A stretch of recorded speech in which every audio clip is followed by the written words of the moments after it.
Everyone, welcome and welcome back to my channel. तो आज मैं आपके साथ अपने historical Wangchun fan fiction love on the edge का नेक्स्ट पार्ट शेयर करने जा रही हूँ। अगर अच्छा लगे तो प्लीज़ लाइक कमेंट ज़रूर करिएगा और चैनल को भी सब्सक्राइब ज़रूर कर लें। तो चलिए पार्ट स्टार्ट करते हैं। तो लास्ट पार्ट हमने छोड़ा था जहाँ वांगजी का विंग के सामने इमोशनल आउटबर्स्ट के बाद वांगजी बेहोश हो जाता है और लैशी चाय जो कि वहाँ पर आ गए थे विंग के साथ मिलकर वांगजी को जिंगशी ले आते हैं और वहाँ से विंग को फिर जाने के लिए बोल देते हैं। अब आगे थोड़ी देर के बाद वहाँ लैंड हीलर आकर वांगजी को चेक करते हैं जो कि बताते हैं कि इन्होंने काफ़ी स्ट्रेस ले लिया था और शायद कोई बात इनके मन में है जिसकी वजह से उनकी ये हालत हुई है। वो कुछ मेडिसिन देते हैं और चले जाते हैं। पूरा दिन निकल जाता है पर वांगजी को होश नहीं आता। इस बीच आज लैंड शीचान ने बिल्कुल भी वांगजी को अकेला नहीं छोड़ा। वो मन में ही बोलते हैं, मेरे भाई मुझे माफ़ करना, मैं एक अच्छा भाई नहीं हूँ। ऐसा कह के वो वांगजी के सर को सहलाते हैं। तभी लैंड शीचान को अपने कंधे पर किसी का हाथ महसूस होता है तो लैंड शीचान उनकी ओर देखते हैं जो कि वहाँ और कोई नहीं यानली थी। यानली लाइटली उनके कंधे को स्क्वीज करती है मानो ये कह रही हो कि सब ठीक हो जाएगा। और वो दोनों वांगजी को देखते हैं जो कि बेहोश अभी भी बेड पर लेटा था। लैंड शीचान एक गहरी सांस लेते हैं। दूसरी ओर विंग जो कि जिंगशी से बाहर निकलते ही गुस्से से भी बाहर निकल गया था। उसके पैर सीधा सही टाउन के उसी शराब खाने में रुक जहाँ वो यहाँ आने के बाद अक्सर जाया करता है। उस दिन वो बहुत ड्रिंक करता है और वांगजी की एक एक बात को अपने माइंड में रिपीट करता रहता है। उस दिन वो क्लाउड रिसेस वापस नहीं जाता। वो अंकल सॉन्ग और अंकल शिंग चैंग के साथ ही रुकता है। इस बात को अब 2 दिन हो गए थे। क्लाउड रिसेस में सब परेशान थे वांगजी के लिए क्योंकि 2 दिन से वांगजी को होश नहीं आया था।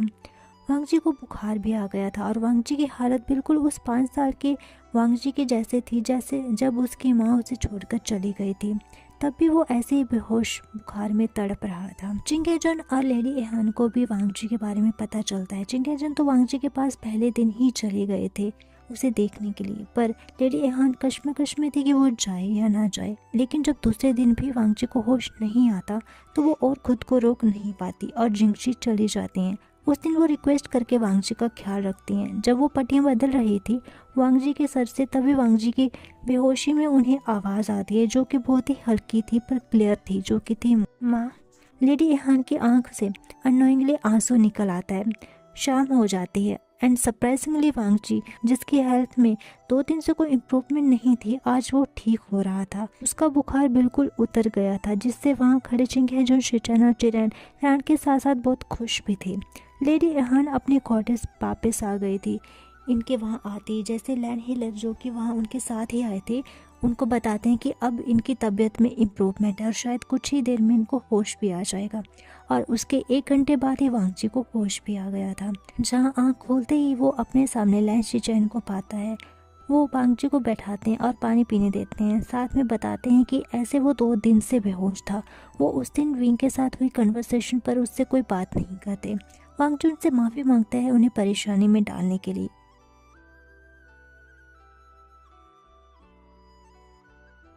इसलिए वो भी कहते हैं कि वो एक ही शर्त पर वांगजी को माफ़ करेंगे जब वांगजी अपना पूरा ध्यान रखेगा। अगर उसके मन में कोई बात है, कोई चीज़ उसे परेशान कर रही है, चाहे वो किसी भी रिलेटेड हो, तो वो अपने भाई से डिस्कस कर सकता है। इस पर वांगजी सिर्फ नोट करता है। वो थोड़ी देर में वांगजी को सूप पिलाकर उसे आराम करने देता है और वांगजी के ज़्यादा जोर देने पर कि वो अब ठीक है वह हांसी लौट जाएं, शीचन हांसी लौट आते हैं। अदरवाइज़ वो 2 दिन से जिंगशी में ही रुके हुए थे। उनके जाते ही वांगजी आंखें बंद कर लेता है और सोचता है, हाँ मुझे आज ऐसा लगा जैसे कि आप मेरा ख्याल रख रही थी। तभी उसकी आंख में से आंसू निकल जाता है। आंसू तो किसी और की आंख से भी निकल रहे थे कि जो कि हमारा विंग था जिसने पूरे इन 2 दिनों में अपने सोबर हालत में अच्छे से सोचा वांगजी की पहली मुलाकात से लेकर उसके लास्ट इमोशनल आउटवर्स तक। और उसके दिमाग में एक ही चीज़ उसे समझ आई जिसे अब वो अपनी माँ के साथ डिस्कस करना चाहता था, जिसके लिए अब वो कल का इंतज़ार कर रहा था। और देखते ही देखते अगला दिन भी हो जाता है। पर उसके अंकल जो कि उसे ये कहकर रोक लेते हैं कि आज की वो ट्रेनिंग करके जाए जो कि उसे आफ्टरनून तक करवाते हैं। वो ट्रेनिंग के बाद वो सीधा नॉन स्टॉप क्लाउड रिसेस अपनी माँ के कॉटेज के आगे ही रुकता है जहाँ उसकी माँ ने दोपहर का खाना बना लिया था और वो अपने हस्बैंड अपने लिए सर्व कर रही थी। विंग उनके पास ही जाने वाला था पर उसके पैर वांगजी के बारे में अपनी माँ से सुनते ही रुक जाते हैं। वो चिंगेजन से पूछते हैं कि अब वांगजी कैसा है तो वो बताते हैं कि वांगजी अब ठीक है। जिस पर लेडी एहान कहती हैं कि उन्होंने वांगची के लिए सूप बनाया है जो कि उसकी हेल्थ के लिए अच्छा है, अगर वो जिंगशी जाकर वांगची को दे आए बाद में। इस पर चिंग हेजुन बताते हैं कि वांगची जिंगशी नहीं है। वो फिर थोड़ा रुककर बोलते हैं वांगची सेक्युलरिज्म में चला गया है। इस पर लेडी एहान शॉकिंगली कहती हैं क्या, पर क्यों? वांगची की तबीयत अभी ठीक नहीं है, वो पूरे 2 दिन बेहोश था, बुखार में तड़प रहा था, उसे अभी आराम की ज़रूरत थी, उसे सेक्रेटरी ने ऐसे कैसे इजाज़त दे दी? तो इस पर चिंग हेजुन लेडी एहान की चिंता समझते हुए बोलते हैं कि हम जानते हैं कि वो अभी ठीक नहीं है पूरी तरह से, पर वांगची बहुत ज़िद्दी है, अगर वो किसी चीज़ की ज़िद पकड़ ले तो उसे कोई नहीं मना सकता।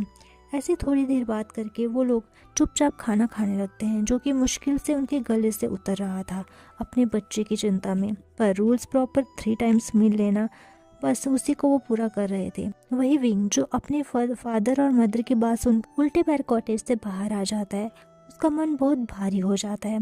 जितना मन उसका जल्दी से यहाँ आने का था वो सब फीका पड़ जाता है, क्योंकि शायद वो अपने लंचा को भी देखना चाहता था, लेकिन अब ये जानकर अब वो उससे नहीं मिल पाएगा। और 2 दिन से लंचा की इतनी बुरी हालत थी, अब वो खुद को ही मन में कोसता है कि वो पहले वापस क्यों नहीं आया। उसे अपने लंचा का ख्याल रखना चाहिए था, सारी बातें आराम से क्लियर करनी चाहिए थी। ऐसा सोचते सोचते कब वो जिंगशी के आगे आकर खड़ा हो जाता है उसे पता ही नहीं चलता। वो एकटक जिंगशी के बंद दरवाजे को देखता रहता है और उसकी आंख में से आंसू लुढ़क जाता है। तभी उसके पीछे से एक आवाज़ आती है जो कहता है वांगची यहाँ नहीं है, वो सेक्युलरिज्म में चला गया है। पीछे मुड़कर देखता है तो वहाँ लाइन शिचैन थे।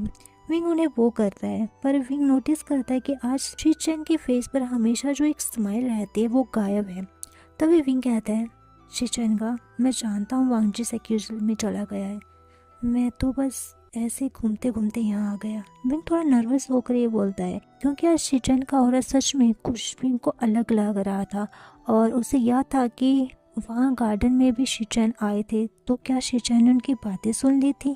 यही सब विंग के दिमाग में चल रहा था। तभी शिचैन की आवाज़ उसे उसके ख्यालों से बाहर लाती, जो कि कहते हैं कि आर्शन मुझे तुमसे कुछ बात करनी। विंग अपना सर नोट कर देता है।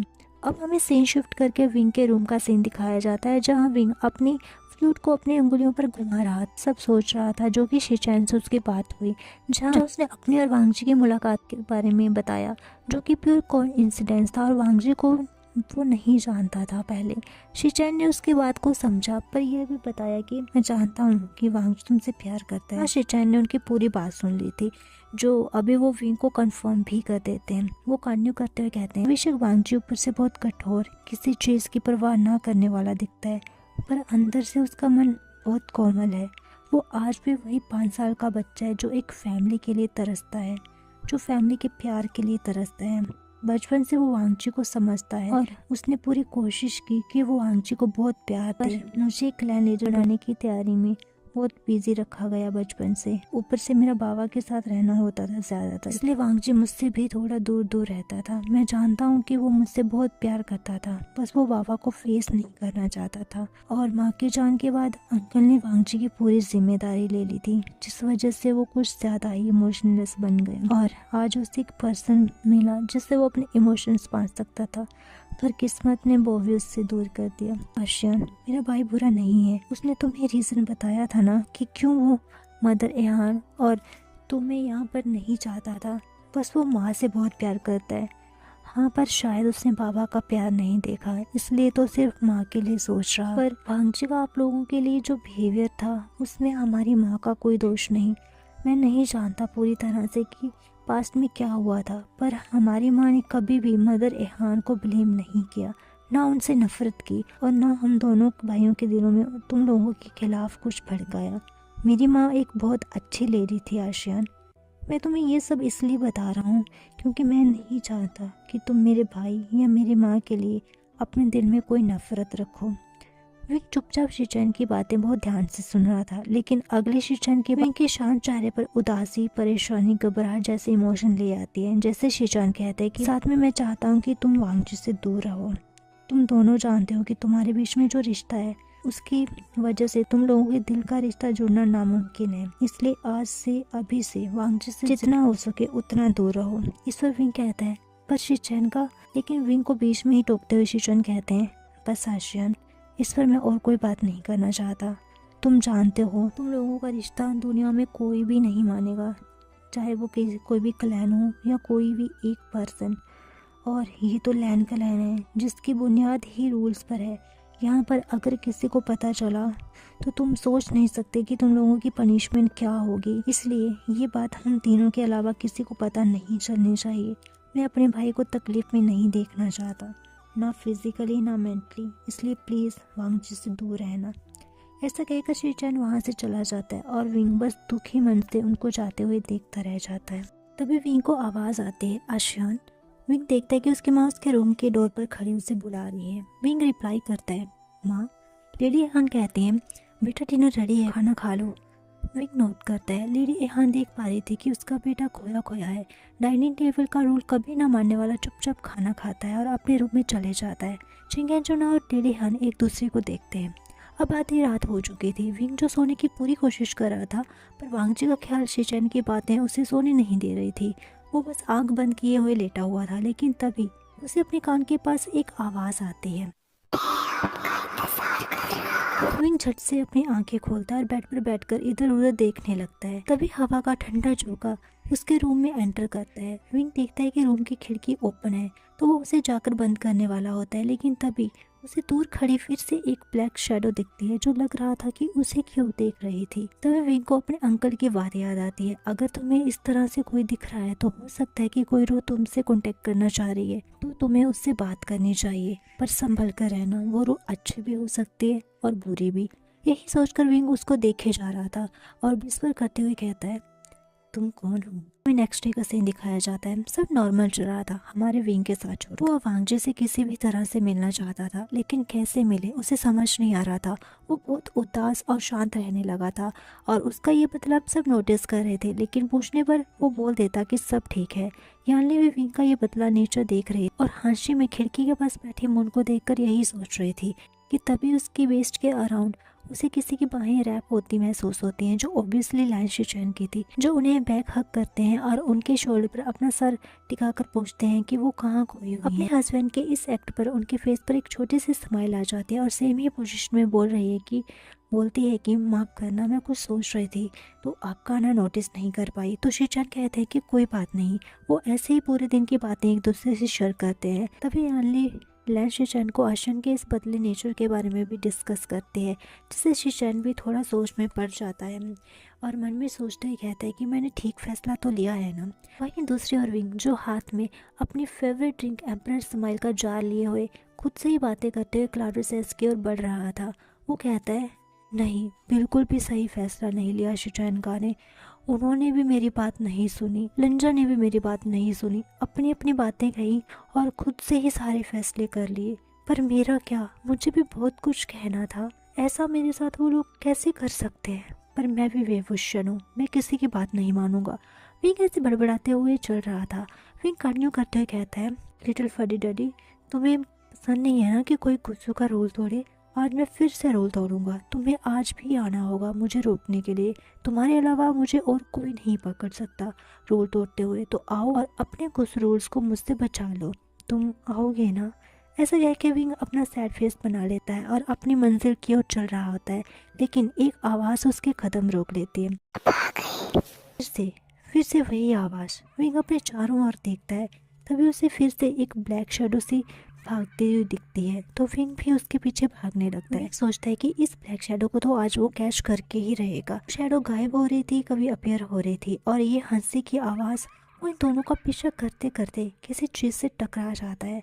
विंग नीचे देखता है तो उसे वहाँ कोई टॉम था। विंग जैसे ही नाम पढ़ता है जिसकी वो कवर थी उसका, तो वो शॉक हो जाता है।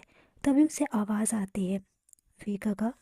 गाइस, तो आज के लिए बस इतना ही। मिलते हैं नेक्स्ट पार्ट में, तब तक के लिए bye bye and take care.